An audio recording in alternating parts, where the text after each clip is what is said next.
Creatine is the substance that's found naturally in your muscle cells.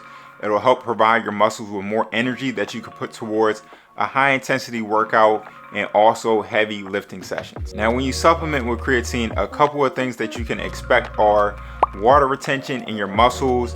In the short term, you will see an increase in your muscular endurance, and in the long term, people will usually see greater gains for muscle hypertrophy and also muscular strength. Now, although this is a great supplement, as you can see with all the benefits, a lot of people still have misconceptions about how to use the supplement to maximize your growth, and a couple of things that are just missing in information I'm gonna go over in this video. I'm gonna give y'all 4 tips to help you maximize your muscle growth when you're taking creatine. So before you even take creatine, you have to figure out which one you should buy. There's tons of options in the store that you'll find with totally different ingredients, and sometimes it can be hard to decipher which one is best for you and which one will give maximum effectiveness. So one of the most common ingredients found in creatine supplements is creatine monohydrate powder.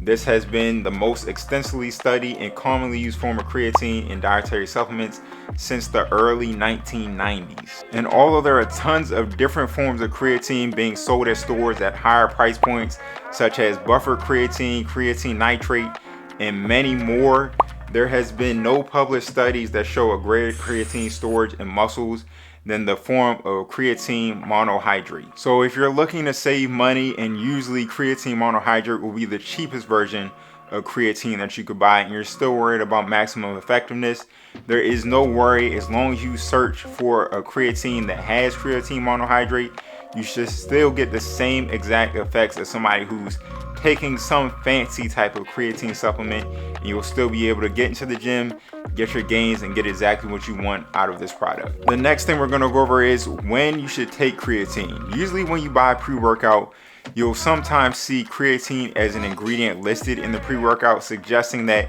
you need to take creatine before your workout in order to maximize your muscle potential.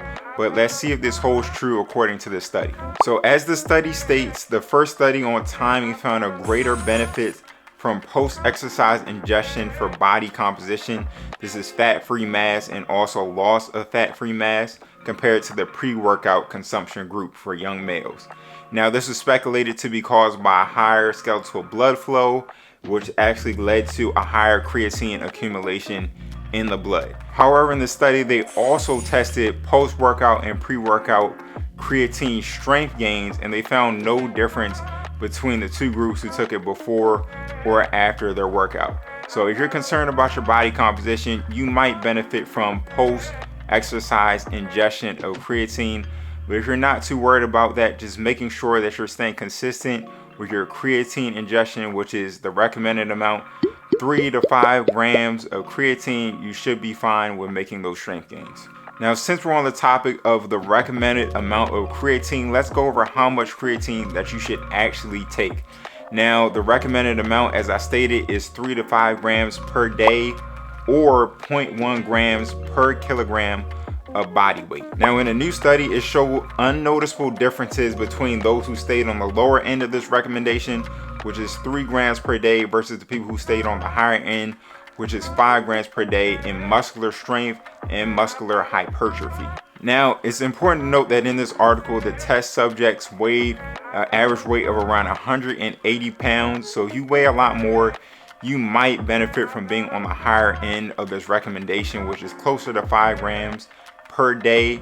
But regardless, if you're in the business of saving money, you shouldn't have to worry about you're missing out on strength gains. If you're missing 1 gram per day or missing 2 grams per day, you should still fall in the same category. So if you're trying to save some creatine and save a little bit of money, don't worry about it. Stick on the lower end of 3 grams per day. So the next tip we're going over is the loading phase. Should you do it or not? A lot of times people will automatically recommend you do the loading phase when you first buy creatine, but let's see if that's true. So the loading phase is when you take the recommended amount of 3 to 5 grams per day, but instead of doing it per day, you're doing it 4 times per day for the first 5 days. Then after that, you'll take creatine as regularly scheduled. This will load your body up with creatine so you can see faster benefits from this supplement. However, the loading phase is not necessary. Although you doing a loading phase will help you see results from the creatine within a week. If you take the recommended amount of 3 to 5 grams per day for 3 to 4 weeks, you will still see an equal buildup of creatine in your muscle stores as you would if you did the loading phase. So in other words, if you take the loading phase, all it is a shortcut. So if you're worried about side effects, you might want to take it slow and err on the side of caution, which means that you would take the 3-4 weeks of just trying out creatine until you get it fully stored in your muscles. If you're in a rush and you're trying to get these gains, I totally understand. Then you could opt for the loading phase. Whichever works for you is perfect. But that's it for the video. Hope that helped y'all debunk some myths about creatine. But chances are, if you're worried about creatine, you're also going to want to check out how strong you should be in the gym. So you want to check that video out, click this video right here. I appreciate y'all for watching, and I will see y'all in the next one. Peace.